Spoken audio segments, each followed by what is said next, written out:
Hello everyone, welcome to Arpita Sharma classes. So today we are going to analyze the daily Hindu news analysis for the month of August. The date is 11th August 2020. We are going to decode 11th August 2020, the Hindu newspaper. Now this class is presented by me, Arpita Sharma from Arpita Sharma classes. I am your educator and we are going to ponder upon many important topics today from science and technology, from international relations, from governance, from Indian economy, right? We are also going to talk about GST compensation cess and also we are going to discuss one question for the day. I'm going to give you two questions in homework, right? Let's see how many of you will solve the questions in the comment section as a part of today's homework. So starting with today's news analysis, we are also going to analyze the important news as well as the editorials. आज की class में हम editorials को भी analyze करने वाले हैं. Before that, here's a small announcement for all of you. I'm taking live classes on Unacademy Plus. You can use code Sharma20 to get 10% discount on Unacademy Plus. Now starting with the question of the day. This is your homework question for today. Trans-Himalayan multidimensional connectivity network can be associated with which of the following country? Philippines, Russia, Nepal or Mongolia? So you have to answer this question in the comment section. आपको comment section में इस question का answer मुझे बताना है. ठीक है? चलो, let's move forward. So starting with this particular news, new undersea cable to boost net speed in Andaman. Very important for your upcoming prelims. ये आपके prelims के लिए काफी important है. Even very important for mains GS paper 3. Right. So let's understand. Now here in this post, Prime Minister Narendra Modi has launched an undersea special cable network connecting the Andaman and Nicobar Islands. So what is this optical fiber cable? This particular optical fiber cable network which has been laid down, this is executed by BSNL. ये आपको point याद रखना है आपके prelims के लिए. इसको BSNL execute कर रही है. Right, this is very important for prelims and it is going to connect the Andamans and Nicobar Islands with the mainland.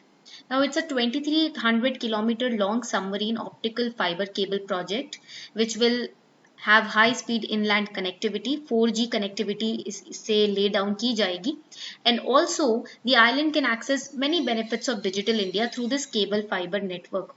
Also the national security linked border areas and inland states will enjoy the benefits from this project. And also it will lead to port development, right? And it is also going to connect India's Act East policy with digitization, right? Now basically it will boost tourism, it will boost telemedicine, online education facility, online banking and trading, etc. Now यहाँ पर इसी area में in the Andaman and Nicobar Island area only there are different other projects also which are underway. Those are important projects related to different islands. So what are these islands? Swaraj Dweep, शहीद द्वीप and long island. ये जो आपके islands हैं यहाँ पर important projects भी अभी चल रहे हैं and this optical fibre cable network will also enhance the effectiveness of these projects. We should for prelims remember the location of these islands. We will understand that as well. But before that, let us understand what is optical fiber. Optical fiber is a technology which is associated with your data transmission. Through optical fiber, data is transmitted using the light pulses. Okay, so metal wires are preferred for transmission in optical fibers. This is important for prelims. Metal wires की मदद से data को transmit किया जाता है optical fibres के माध्यम से, right? Signals are sent. Optical fibers are also unaffected by electromagnetic interference. So the fiber optical cable uses the application of total internal reflection of light. This is very important. इसको please underline करके लिख लीजिए. कौन सा application use किया जाता है optical fibre cable में? वो है total internal reflection of light through which signals are sent. Okay, now moving ahead, there are different types of optical fibers. The types of optical fibers depend on the refractive index, how much light they are reflecting, right? And the mode of propagation of light, the mode of travel of light. So basically there are different types of optical fibers. First category is based on the refractive index. Step index fiber, graded index fiber. Second category is based on the materials which are used. Plastic optical fiber, glass fibers. And third categorization is based on the mode of propagation of light, single mode fiber and multi-mode fibers. Okay, so you have to remember this for your prelims. All right, now coming towards this particular news, now we discussed that these three islands are also undergoing certain important projects and development. So let us understand about these islands for prelims perspective. Prime Minister Modi in 2018 announced renaming of three islands of Andaman and Nicobar, and it was on the occasion of 75th anniversary of Netaji Subhash Chandra Bose. Now the Ross Island was renamed as Netaji Subhash Chandra Bose Dweep, the Neil Island was named as Shaheed Dweep, and the Havelock Island was renamed as Swaraj Dweep. And these three islands are major tourist spots. So you have to remember their original names as well. आपको इनके original names भी याद रखने हैं, right? Ross Island जो था उसको rename किया गया नेताजी सुभाष चंद्र बोस द्वीप, ठीक है? Then the Neil Island was renamed as Shaheed Dweep, and the Havelock Island इसका नाम change करके रखा गया स्वराज द्वीप. Alright, now this is the Swaraj Dweep or the Havelock Island. Over here you can see this red mark. Havelock Island, officially it is now known as Swaraj Island. It is one of the largest islands that comprise a chain of islands to the east of the Great Andaman in the Andaman Islands. So it is the largest islands in the Andaman Islands, belongs to the South Andaman Administrative District. Okay, and the island is 41 km northeast of the capital city of Port Blair. And Havelock Island, it was earlier known as Havelock Island. पहले इसका नाम Havelock Island था. It was named after a British journal, Sir Henry Havelock, who served in India. And then in 2018, it was renamed as Swaraj Island as a tribute to Subhash Chandra Bose. Okay.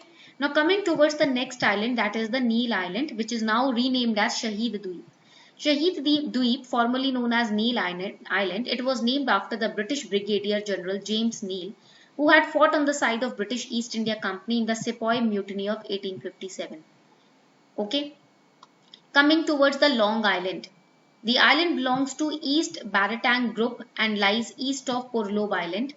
It is an island of Andaman, islands only, and it belongs to the North and Middle Andaman Administrative District. Okay. So over here you can see that these islands, Andaman and Nicobar Islands, they are divided by 10-degree channel. आप देख सकते हो Andaman और Nicobar Islands 10-degree channel से divided है in the Bay of Bengal. So this you have to remember for your prelims. Please remember it for your prelims. Okay. Now when we talk about the ports in India, India has 12 major ports, right? India में अभी तक 12 major ports हैं. And when we look at the map structure, right, these are the major 6 mega ports which are planned under the Sagarmala project. Sagarmala project के अंदर connectivity lay down की जा रही है, ports will be linked and 6 mega ports have been identified. Kandla, Mumbai, JNPT, Mormugao, New Mangalore, ये total जो आपके ports हैं, right, इनमें से 6 mega ports हैं केरला का, Tamil Nadu, Maharashtra, Karnataka, Andhra Pradesh and West Bengal.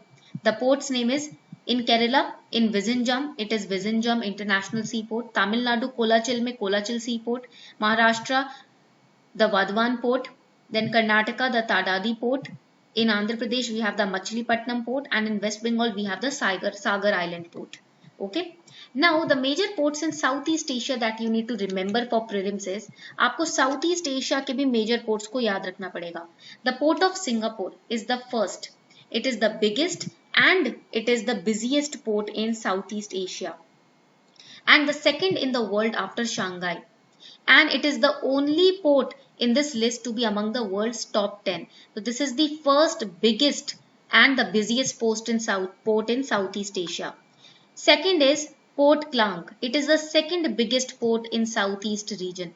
Okay, and it is situated on the west coast of the Malay Peninsula on the Malacca Strait. Then coming forward, the third biggest port is the port of Tanjung Phillips. It is the third biggest port and it is Asia's most technologically advanced port. Again, remember this for prelims. Then the fourth one, the port of Lem Chabang is the fourth biggest port and it is home to Thailand's most advanced container terminal, Terminal D also. Coming towards the fifth biggest port, that is port of Tanjung Priok. It is known as the port of Jakarta also, and it is the fifth biggest port in Southeast Asia. It is the busiest and most advanced port in Indonesia. It handles 50% of country's transshipment traffic as well. Okay, so over here you can see in the map we have also connected them. 5 biggest ports in Southeast Asia. ये आपके 5 biggest port हैं Southeast Asia में, right? Now coming towards India's Act East policy. Now over here you can see that in the Economic Times news, right? In the Economic Times, this news was highlighted that the new bridge, which is a part of East-West Economic Corridor between Thailand and Myanmar, that opened a few weeks ago, will give Cambodia, Laos, Myanmar, Thailand and Vietnam access to the vast India market and reduce the heavy reliance on the China. This was reported in the Economic Times. Now what we are trying to do by India's, through the India's Act East policy, we are trying to reduce our dependence on China, the heavy reliance on China. The second Thai-Myanmar Friendship Bridge across the Moi River, again underline this for prelims, Thai-Myanmar Friendship Bridge, it is built on which river? Moi River. It connects Mayawadi, a city in Myanmar's eastern region, and Mae Sot district in western Thailand. Okay, so this is very very important for your prelims. ये जो information है prelims के लिए काफी important है. So Andaman and Nicobar Islands, they will be developed as a hub of port-led development because it's a competitive distance from many parts of the world and it is in the Bay of Bengal. So this will help to boost the trade and the tourism sector in the 21st century. And government's focus right now is on promoting ease of doing business in the sea region, which will simplify the maritime infrastructure or logistics, right? For this purpose, Island Development Agency has been established. Now, who is going to chair this agency? Union Home Minister. And who can convene this agency? Who can call its meetings? Niti Aayog CEO. This is important for prelims. Okay. Now, coming towards the next important editorial, isolating China as a proposition and the reality. So, basically, we all know that China is becoming very aggressive in its expansionist policy. So, this editorial highlights two important perspectives. China's aggressive behavior in its neighborhood and economic ties of China that are becoming so strong that it is difficult to quarantine or single out China right now. If we want to boycott China, we cannot, alone single-handedly boycott China, and we cannot take the support of other nations because its economic policies are so aggressive and so strong. Its economic ties are so strong that they are more superior and far more better than the military and the navy ties, right? So that is why to boycott China, to single out China, it is very, very tough. Right? And right now the new Cold War, that is the Cold War 2.0. First Cold War was between US and USSR. Now the new Cold War, that is between US and China. It is very difficult right now to choose sides because countries, they fear China's aggressive expansionist approach.